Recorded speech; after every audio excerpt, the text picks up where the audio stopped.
This interview is brought to you in association with Rabobank. Hi there and welcome to Rural Delivery Online, where we talk to the people who are making a difference in our primary sector. This week we're talking with Lindy Nelson, Executive Director of the Agri-Women's Development Trust. That's an organisation set up to develop leadership, governance and business capabilities within agricultural industries, targeted at women in particular. Lindy, good to talk to you. Good to talk to you again, Roger. It's been a wee while. It has, and you've been busy. Lindy, just for the benefit of our listeners who perhaps don't know about the Trust, can you just give us a bit of a background? You've been around since 2010. Why are you here? What do you do? So the Trust was formed to lift the skills development and capability of 50% of the sector who are women, and particularly focused around the governance, the leadership and the business development of these women. Okay, so how did it emerge? Whose idea was it?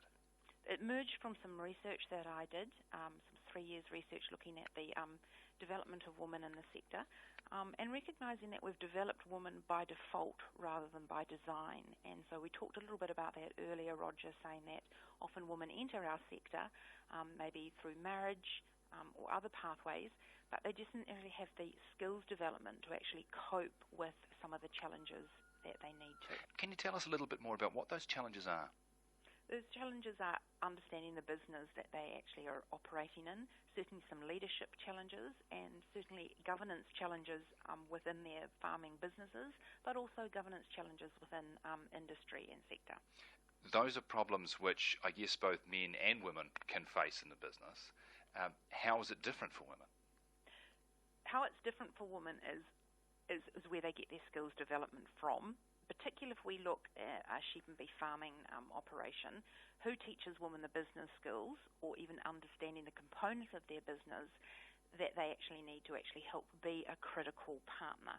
Whereas men have often had a different pathway. They have maybe grown up on a farm, they own the farm, they maybe have gone to agricultural college to actually support their skills development, whereas women are entering the sector in a different pathway. Okay. Is that changing as we see more women are perhaps emerging over the years as rural professionals from the get-go, coming through university with that in mind? Do you think that may change? Yes, definitely. So I think there's about Taratahi, there's about 30% of graduates that are coming out of there that are women, so they are in the managing a farming operation. Certainly if you talk to Jacqueline Ralph, women like that are leading change and leadership, I think, in the agricultural sector. In the science path, there is about 60% of graduates who are women. We're focusing our women on farm who have and need that business skills support or the leadership support or the governance support. And a big part of that is a specific program you've got called First Steps, which is designed, as I understand it, to lead women into thinking about what their capabilities are, perhaps looking at where they need some further training and understanding what their strengths may be. Is that? Yeah, absolutely. So First Steps is our really good entry program. Although having said that, we've had our partners like FMG and ANZ who put their professional women through it, and it does give them an opportunity to understand where their skills or strengths lie and where they can be transferred. You have another program called Leadership Pathways. Can you tell me a little bit more about where the leadership pathways are for women in farming? Is there something special that a direction where women can go that is really going to play to perhaps some of their strengths if they've come from outside of farming, play to skills that they might bring in from elsewhere, that broader perspective they may have if they've perhaps not grown up on a farm or not been born to it, as it were? So the Leadership Pathways program is one that we're partnering with the Dairy Women's Network to deliver this year, and it's specifically focused on actually giving women leadership skills that they can actually bring into their businesses and also into their communities. So it's quite a practical program with some coaching between the modules to actually support women implement some of the plans that they may have. So with our First Steps, what we've been really successful in doing is actually training some of our Escalator alumni to actually deliver that program for women. And that is a really nice connection because the women understand that pathway themselves, they understand the challenges and the barriers, but they also understand how they can overcome those. The Leadership Pathway program, I will actually deliver that, and in our Escalator program, we have experts in their field deliver that one because that's really focused at that higher level of leadership within industry and directorships and governance. And that escalator program actually runs for quite some time, doesn't it? It's a better part of a year's worth of, study. Is that right? It's a 12-month program. And some of the successes from that, I mean, we've got the known names that are out there who are sitting on our agri-sector boards, but we've also got women who are probably flying under the radar in terms of media radar that are really leading a lot of environmental initiatives out there. I mean, 4 of our escalator graduates are actually sitting in water zone committees and chairing them in Canterbury. We've got women who are leading environmental projects in the dairy sector and getting fantastic results. So the escalator program focuses perhaps more on the sort of the leadership and governance side. Would that be? Absolutely, yeah. and it's that step up. So not at local level and not at within Farmgate, but of course the skills learned on the escalator are transferable into there. Escalator women are looking at taking that, being more visible, taking that next step into regional and industry leadership. You've got a very important relationship with Beef and Lamb, which moves beyond just women and looks at their whole farmer council development. Can you tell us a little bit about that? What value they've seen in the programs that you run? Yeah, so Beef and Lamb have been a strategic partner and a huge support to us right from the get-go. And with all our partners, we like to work with them and meet their needs. And one of the observances of Beef and Lamb was saying, hey, we really like what's happening with your escalator graduates. What can you do for our newly formed Farmer Council? So we've been delivering a program for the Farmer Council for 2 years. When we started, we didn't have any women who were accessing that program. Now we have about 4 women who access that program. So we take 14 people at a time.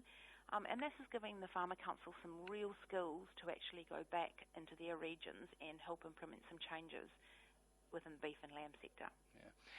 You've been very smart from the get-go in terms of making sure that you don't replicate things that are already going on in the business of farming with beef and lamb and others, and likewise that they don't, through ignorance of your activities, replicate things that you're doing. How's that strategy playing out? It appears to be pretty well. You seem to be embedding yourself with all the key organisations that actually have a role to play in this. So being a critical partner to industry is a strategic focus of the Trust. So that was our direction. We didn't want to represent the wheel, but we also didn't want other organisations doing that as well. So we're using our knowledge and our expertise, understanding what our partners' needs are and bringing those into programs and working with them. So really good examples of that are obviously the work we're doing with Beef and Lamb New Zealand. It'd be really good to talk about our Understanding the Farming Business program in a couple of minutes. Working with the Dairy Women's Network, we did some delivery for Rural Women New Zealand. In a couple of months' time, I'm going to do some work with the Landcorp partners. Right. So really sort of working with industry and understanding what their needs are, where their gaps are, and where we can supply some expertise. Now, you mentioned your Understanding Farming Business program, and that's a great one. Now, this is for women who are in a farming business and want to understand more about the drivers within that business so that they can get confidence to take the helm more, as it were. Totally. So this was initially an Escalator alumni initiative. So Kirsten Bryant and Ruth Rainey, who were alumni, and I got together and said, look, here's this gap in the sheep and beef farming woman. We think there is not the understanding that needs to be in order to help drive some of the identifiers in the red meat sector strategy report. So because we had a great relationship with Beef and Lamb New Zealand, we approached them and said, how can we pilot this? We did it initially for 14 women, and now we're in the second phase of the pilot to 100 women throughout New Zealand. And so that's really helping women see themselves as critical farming partners, giving them both the technical skills but also the soft skills development to actually make that work. And we were joking earlier on, Roger, that one of the problems with farming women is that you actually have a love affair and a business partnership which is happening under the same roof. So there are unique drivers and tensions within that farming partnership that wouldn't necessarily happen in other commercial operations. And I love that as a way of communicating what a farming business can be like. One of the things in that understanding your business is you try and focus up not just on financial and budgeting planning, but also bringing in some of these tools that exist in a lot of other businesses, but for one reason or other haven't been adopted in farming. KPI and benchmarking, a lot of aspects of business planning. What are you finding as the impact on those businesses when people start applying those skills? So we can't yet to measure the impact on the business, but we've just had our first survey report coming back from our first module, which is all about monitoring and benchmarking KPI and budgeting. And some of the statistics there are great. So, 80% of the participants through the program now will actually make changes to the way they budget. 100% were actually inspired to introduce KPIs into their business farming operation. And now 94% of them understand the value of actually introducing some of these tools. Now, one of the questions I have is that when you're working across sheep and beef and dairy and other sectors as well, are you finding that the challenges that women face, or the type of skills they need, are in any way different, or perhaps they're the same? It's hard to sort of tell. I think they are the same. There are some obviously unique business skills that whether you are a dairy woman or whether you're a sheep and beef woman, obviously within that farming operation there's unique technical skills. But the soft skills development, which is really what we're talking about when we're talking about leadership and governance, the needs are actually the same. I think the dairy sector is a little bit more advanced in thinking about governance in terms of their operation because they've had a growth. Obviously, they're often running bigger businesses. I'm not sure if they're any more advanced in implementing some of those things, but they're certainly more advanced in thinking about them. I would say on a whole that the business, the leadership and the governance skills are not different within the different sectors. The need is still there. Okay. You've mentioned, as I say, beef and lamb, dairy and Z. What about other sectors, the horticultural, arable in particular, I guess? Yeah.